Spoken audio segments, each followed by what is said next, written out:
Hali kayo at pasukin natin ang second floor ng Dampang Pampamilya or Family Hut kasi dito yung pwedeng gamitin na business meeting place. Meron siyang benches or seats around the whole second floor. Parang kalahati ng second floor na lagyan ng upuan. So, pwedeng mag-accommodate ito ng 15 to 25 people comfortably. Meron siyang fan, lights.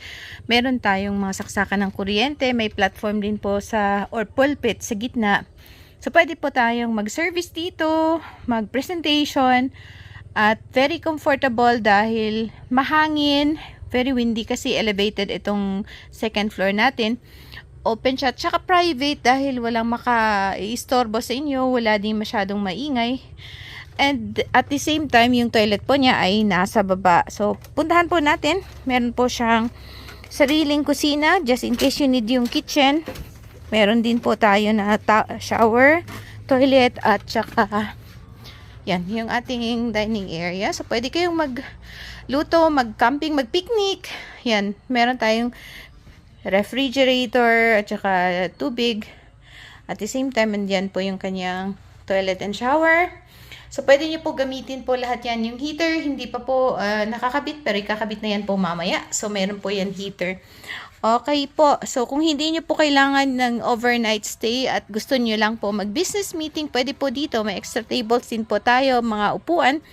So, pwede pong dumami pa ang mag-meeting. Kung halimbawa, mas madami kayo sa 20, kaya po yan. Comfortably lang po yung sinasabi natin na 15 to 20 na capacity ng tao na magmi-meeting dito. Dito po. Yan. So, pwedeng umulan o umaraw ay mag-meeting dito. At abot po ang ating wifi dahil nakatutok po tayo sa pavilion kung saan nandoon yung ating wifi router. Okay po?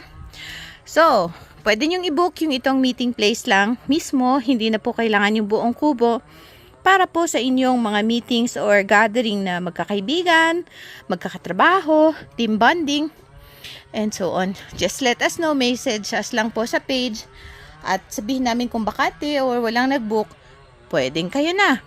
And you can come anytime. Kung halimbawa man at nagustuhan nyo mag-stay din, pwede kayong mag-overnight, ay mas maganda po yan. Alright.